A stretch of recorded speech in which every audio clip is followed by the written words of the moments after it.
ఓడించి అధికారంలోకి వచ్చినటువంటి కూటమి ప్రభుత్వం అంతకు మించినటువంటి అరాచక పరిపాలన ఈ గడిచిన 9 నెలల్లో 16,000 దారుణాలు జరిగాయని ఆ డీజీపీ గారే లెక్కలు గణాంకాలు చెప్పడం జరిగింది.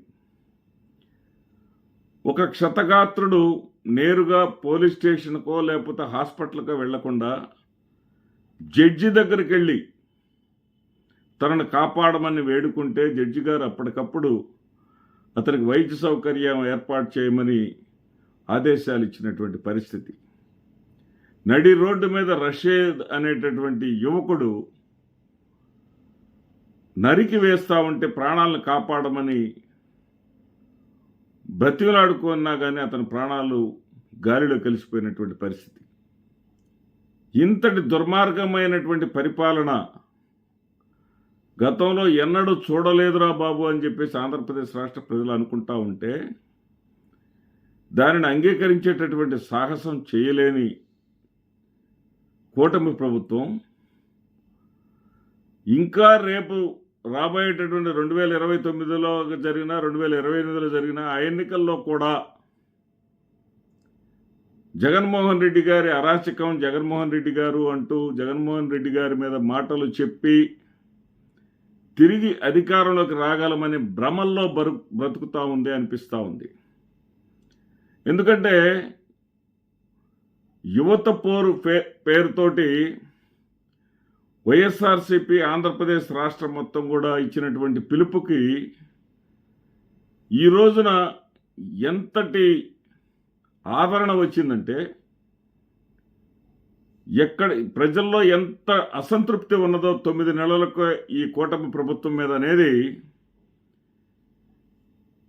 ఈ వైఎస్ఆర్సీపీ జరిపినటువంటి యువత పోరులో అర్థమైపోయింది. ఎక్కడికక్కడ పోలీసు బలగాలను అడ్డుపెట్టారు. ఎక్కడికక్కడ వైఎస్ఆర్సీపీ శ్రేణులను కలెక్టరేట్లకు రాకుండా అడ్డుకున్నారు. ఎక్కడ ఎన్ని అడ్డుకున్నా, ఎన్ని బారికేడ్లు పెట్టినా, ఎన్ని అడ్డంకులు పెట్టినా ప్రతి కలెక్టర్ హెడ్ క్వార్టర్స్ కూడా వేలాది మందిగా తరలి వచ్చారు. అంటే వీళ్ళు ఏమనుకున్నారంటే 11 సీట్లు వచ్చి అసెంబ్లీకి రావడానికే మొహం చెల్లట్లేదు అని చెప్పేసి అక్కడ జగన్మోహన్ రెడ్డి గారు అసెంబ్లీకి రాని లోటుని వీళ్ళే తీరుస్తున్నారు. జగన్మోహన్ రెడ్డి అంటూ జగన్నామ స్మరణ చేస్తూ ఆయన మీద జోకులు వేసుకుంటూ ఆయన్ని ఏదో జనంలో చులకన చేస్తున్నామని చెప్పేసి వాళ్ళు ఆనందిస్తూ ఆయన గురించి జపం చేస్తూ ఆయన గురించే భజన చేస్తూ ఆయన ఏదో అది చేశాడు ఇది చేశాడని ప్రకటనలు చేస్తూ ప్రజా సమస్యలను విస్మరించేసరికి, ప్రజలకు ఇచ్చినటువంటి వాగ్దానాలు గాలికి వదిలేసేసరికి ఈ కళ్ళబొల్లి కబుర్లు వినటానికా మేము ఓట్లేసింది, ఈ గాలి మాటలు వినటానికా మేము ఓట్లేసింది, ఇస్తామన్నటువంటి అప్పుడు ఈ ఆర్థిక లోటు విషయం తెలియదా అనేటటువంటి ప్రశ్నలు ప్రజల్లో వస్తూ ఉండేసరికి 9 నెలల్లోనే గతంలో వైఎస్ఆర్సీపీ ప్రభుత్వం మీద కూడా విపరీతమైనటువంటి వ్యతిరేకత రాబట్టే ఆ ప్రభుత్వం ఓడిపోయింది. ఆ ప్రభుత్వం అధికారాన్ని కోల్పోయింది. ప్రతిపక్ష స్థానం కూడా రాకుండా 11 స్థానాలకు పరిమితమైంది. కానీ 3.5 సంవత్సరాల తర్వాత ఆ ప్రభుత్వం మీద అసంతృప్తి మొదలైంది. సరిగ్గా 14 నెలలు సార్వత్రిక ఎన్నికలు ఉన్నాయన్నగా జరిగినటువంటి గ్రాడ్యుయేషన్ ఎమ్మెల్సీ ఎన్నికల్లో ఆ విషయం బయటపడింది. అంతకుముందంతా సజావుగా సాఫీగా జరిగిపోతూ ఉంది. కానీ కూటమి ప్రభుత్వం అధికారంలోకి వచ్చిన తర్వాత కేవలం 9 నెలల్లోనే చాలామంది అనుకున్నారు వైఎస్ఆర్సీపీ పిలుపునిస్తే కనీసం 1 సంవత్సరం అన్నా గడవక ముందే ప్రభుత్వాన్ని ప్రశ్నిస్తే ఎలా అని చెప్పేసి చాలామంది రాజకీయ విశ్లేషకులు భావించడం జరిగింది. కానీ వాళ్ళ అంచనాలను తలకిందులు చేస్తూ వాళ్ళ ఆలోచనలు సబబు కాదు అనే విధంగా ప్రజల్లో నివురుగప్పి ఉన్నటువంటి అసంతృప్తి మొత్తం కూడా యువత పోరులో బయటపడింది, బహిర్గతమైంది.